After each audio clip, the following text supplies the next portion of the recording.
भारत में जब भी लोगों के अधिकारों का हनन होता है तो लोग हमेशा न्यायालय का दरवाज़ा खटखटाते हैं और न्यायालय से ये उम्मीद करते हैं कि उन्हें एक न्याय मिले।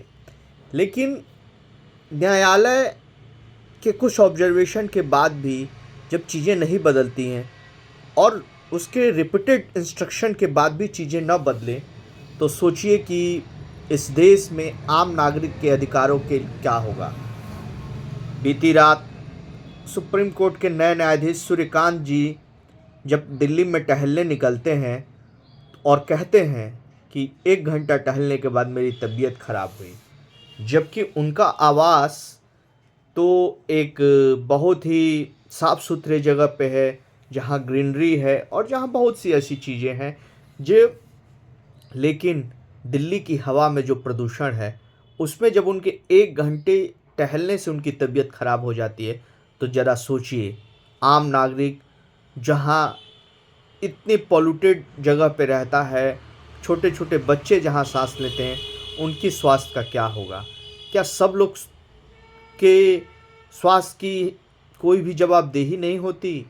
और न्यायालय ने ये कहा है, और चाहे कितनी सरकारें आती हैं, लोग सरकारें बदल जाती हैं, लोग आवाज़ उठाते हैं और सरकारें भूल जाती हैं, और कभी भी पॉल्यूशन को कम करने के लिए कोई जवाब। ये तो एक पॉल्यूशन से जुड़ा मुद्दा हुआ जो एक अहम है, तब भी इस पे कुछ। लेकिन दूसरी तरफ ऐसे कितने ही मुद्दे हैं जहाँ पे पॉलिटिकल इंस्टीट्यूशंस या पब्लिक इंस्टीट्यूशंस कोई काम नहीं करते हैं, या वो उस टाइप से चीज़ों को नहीं देखते हैं जिनके लिए उन्हें जिम्मेवार ठहराया जा सके। कभी कभार तो वो ऐसी बातें कर देते हैं कि जैसे लगता है कि नहीं है कि जनता ने उन्हें रिप्रेजेंटेटिव बना के अपना भेजा है। आखिर जनता ने उन्हें किस बात के लिए उस जगह पे बैठाया है, ये तो ज़रा उन्हें सोचना चाहिए और करना चाहिए। हालांकि कई ऐसे बातें होती हैं जिसे आम जनमानस नहीं समझ पाती है, और आम जनमानस को जागरूक होना पड़ेगा, तभी वो अपने अधिकारों की रक्षा कर पाएगी।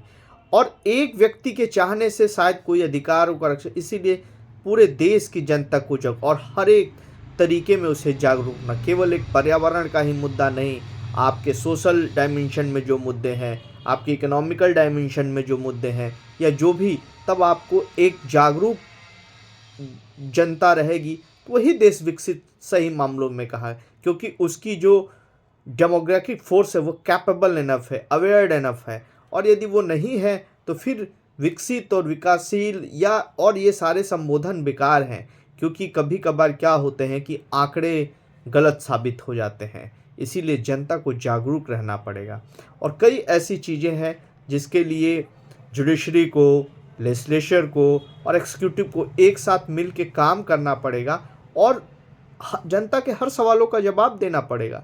लेकिन जनता को सवाल पूछना तो चाहिए। मीडिया जो फोर्थ पिलर ऑफ डेमोक्रेसी है, उसे सवाल पूछने चाहिए, और ऐसे सवाल जो जेन्युइन हो। ये नहीं कि कुछ दिन भर वही चीज़ें अपनी टीआरपी बढ़ाने के लिए आप कर रहे हैं जिसका कोई औचित्य नहीं होता है। आप उन चीज़ों को उठाइए, उन चीज़ों को सामने रखिए जो मास के लिए ज़रूरी होती हैं, और ध्यान रखिए कि देश सर्वप्रथम होता है, उसके बाद ही कुछ होता है। इसलिए इस देश में हम आम नागरिक के लिए वही अधिकार है जो किसी बहुत टॉप लेवल के हायर अथॉरिटी को है।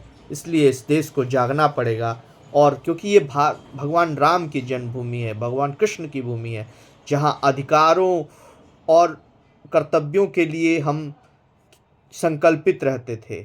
इसलिए हमें भी संकल्पित होना पड़ेगा और अन्याय के खिलाफ आवाज़ उठानी पड़ेगी।